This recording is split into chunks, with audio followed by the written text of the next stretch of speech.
Hello everyone. Previously हमने 3 puzzles पढ़ी थी, right. First, second and third, right. आज हम पढ़ेंगे फोर्थ और फिफ्थ पजल। ये वाली, ये फोर्थ है और ये फिफ्थ है। आज ये हम 2 पजल पढ़ेंगे। तो इस पज़ल का ट्रांसलेशन आपको नहीं लिखना है, क्योंकि पज़ल का ट्रांसलेशन आपके एग्ज़ाम में भी, अगर ये तो आपकी छोटी एग्ज़ाम है 7th स्टैंडर्ड की, तो मैं आपको बता दूं क्या आएगा कि नहीं आएगा। पर अगर आप बोर्ड के एग्ज़ाम्स भी होते हैं तो उसमें भी इस रिगार्डिंग इस टाइप का कोई भी ट्रांसलेशन नहीं आता है। तो मैं तुमको बोर्ड के अकॉर्डिंग ही प्रैक्टिस कराऊँगी, राइट। तो फोर्थ और फिफ्थ आज मैं एक्सप्लेन करूँगी, उसके क्वेश्चन आंसर्स आपको करने का ट्राई करना है, अदरवाइज़ हम नेक्स्ट पीरियड में उसको कर सकते हैं, क्योंकि चैप्टर है हमारे ओनली 8 और कंटेंट आपका बहुत शॉर्ट है, इसलिए उसको हम धीरे धीरे थोड़ा थोड़ा करके पढ़ेंगे, जैसे मैंने आपको पहले भी बताया कि हम किस तरह से पढ़ेंगे, राइट। अब यहाँ पे देखो, फर्स्ट वर्ड है दंतेरहीनः। दंतेरहीनः it means without teeth, right. दंते इट मीन्स टीथ और हीनः इट मीन्स विदाउट टीथ। शीला पक्षी, शीला का मतलब होता है स्टोन और पक्षी यानी ईट्स, स्टोन को खाने वाला, राइट। तो दांत नहीं है, one who has no teeth, जिसके दांत नहीं है फिर भी शीला पक्षी वो क्या कर रहा है, वो स्टोन्स को, वो जो पत्थर है उनको खाने वाला है। निर्जीव यानी कि अलाइव नहीं है, वो डेड है, वो निर्जीव है, उसमें जान नहीं है। बहुभाषक, मैनी लैंग्वेज ही नो, यानी कि वो निर्जीव है, उसमें जान नहीं है, फिर भी वो बहुत सारी भाषा को, बहुत सारी लैंग्वेज को जानने वाला है। गुणस्युत अति समृद्धोपि, गुणस्युत यानी कि गुण है, स्युत यानी है, तो उसमें गुण है और वो समृद्ध है, यानी कि प्रॉस्परस है, उसके पास में बहुत सारी समृद्धि भी है। पर पादेन गच्छति, लेकिन वह दूसरों के पैरों से चलता है, खुद के पैरों पर खड़ा है, यानी कि वो जैसे हम बोलते हैं ना कि हम अपने खुद के पैरों पर खड़े हैं, तो उसका मीनिंग ये होता है कि खुद के पैरों पर खड़े हैं, यानी कि खुद कमाते हैं और खुद हमारे पास पैसा खुद हम कमाते हैं। तो यहाँ पे ये है कि गुण है उसमें समृद्धि है, उसमें प्रॉस्पेरिटी है, बट वो फिर भी दूसरों के पैर से चलता है, राइट। पर का मतलब होता है दूसरों के, अनोदर, एंड पादेन इट मीन्स लेग्स, दूसरों के पैर से चलने वाला है। खुद के पास एबिलिटी है, गुण मीन्स एबिलिटी, प्रॉस्पेरिटी, सब कुछ है, लेकिन फिर भी वो दूसरों के पैरों से चलता है। तो इसका answer you have to find, right. दंतेहीनः शीला पक्षी, यानी कि दांत होते हुए भी दांत नहीं है फिर भी वो पत्थरों को खाता है। निर्जीवो अपि बहुभाषकः, निर्जीव है फिर भी बहुत सारी भाषाएं जानता है। गुणस्युत समृद्धोपि, गुण और समृद्धि से भरपूर है, लेकिन फिर भी वो दूसरों के पैरों पर खड़ा रहता है या दूसरों के पैरों पर चलता है, राइट।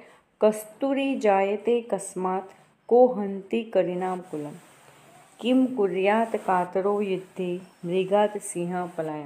अब यहाँ पे ये सेकंड वाला देखो, दिस वन, कस्तूरी जायते, कस्तूरी जायते, जायते इट मीन्स गेट्स, और कस्तूरी का मतलब क्या होता है कि वो जो हिरण होता है, डियर, उसके अंदर ही, उसके गले में ही ऐसी खुशबू निकलती है, लेकिन वो क्या करता है, पूरे वन में ढूंढता रहता है कि ये खुशबू कहाँ से आ रही है।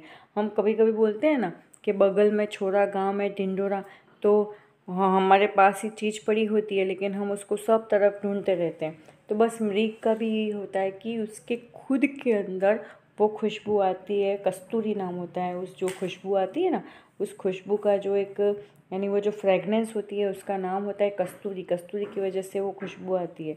तो वो क्या करता है, खुशबू खुद के अंदर आ रही होती है वो फ्रेगनेंस, लेकिन वो पूरे वन में, पूरे जंगल में ढूंढता रहता है कि खुशबू कहाँ से आ रही है। तो कस्तूरी जायते कस्मात, यानी कि वो कस्तूरी की जो फ्रेगनेंस है वो फ्रॉम वेयर, कस्मात, कहाँ से आती है। को हंती करिणाम कुलम, को हंती, हंती यानी किल्स, मारना। करी नाम इट मीन्स एलिफेंट्स, और कुलम यानी फैमिली। तो हाथियों का जो कुल है, हाथियों की जो फैमिली है, उसको कौन मार देता है, उसको कौन मार सकता है, राइट। अब ये सिर्फ क्वेश्चन है, आगे देखिए आप। किम कुर्यात कातरे युद्धि, किम कुर्यात इट मीन्स व्हाट शुड, क्या करना चाहिए।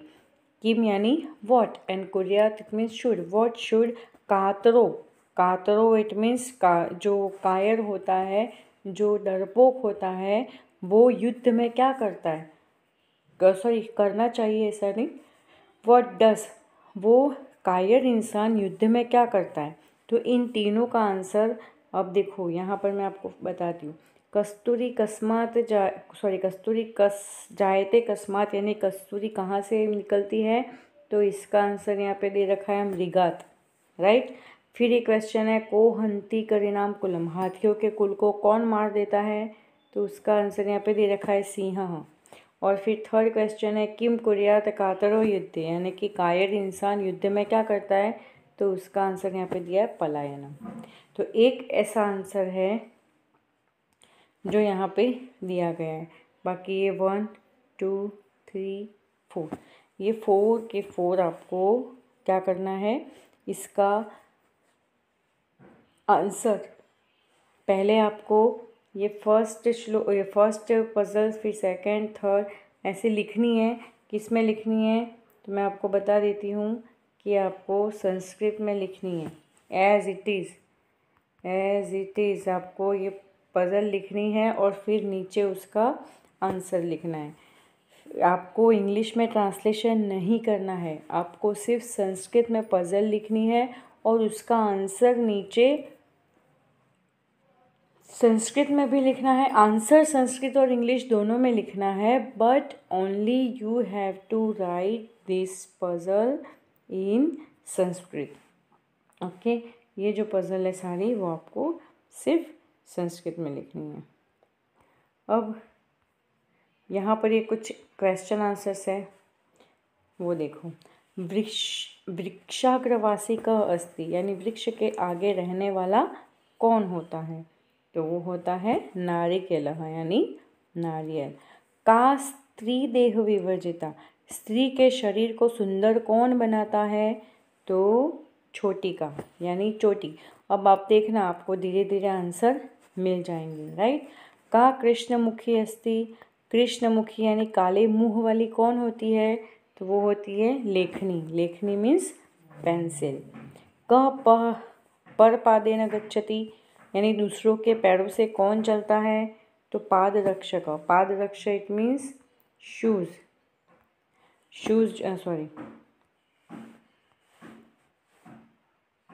पाद रक्षक शू, ओके। पैरों मीन्स शूज को बोलते हैं पाद रक्षक। और कस्तूरी कस्मात जायते, तो कस्तूरी कस्मात जायते मृगात जायते, कस्तूरी कहाँ से उत्पन्न होती है, मृग से उत्पन्न होती है, राइट। तो ये क्वेश्चन आंसर्स आप कर देना। नीचे की एक्सरसाइज जो है वो आपको खुद ट्राई करनी है, नहीं आएगा तो नेक्स्ट पीरियड में I will explain, okay students. So I hope आपको ये क्लियर हो गया। देखो अब यहाँ पर एक्चुअली मुझे जो बुक मिली है टेक्स्ट बुक, वो ऑनलाइन जो है वो गुजराती में, बट यहाँ पे ये जो वर्ड्स है उसके मीनिंग आपकी टेक्स्ट बुक में इंग्लिश में दे रखे होंगे ये सारे ही, तो ये सारे भी आपको लिखने हैं, राइट। इसको इंग्लिश में बोलते हैं ग्लोसरी, क्या बोलते हैं, ग्लोसरी। तो ग्लोसरी आपको लिखनी है और क्वेश्चन आंसर्स भी आपको लिखने हैं, right. Thank you very much students.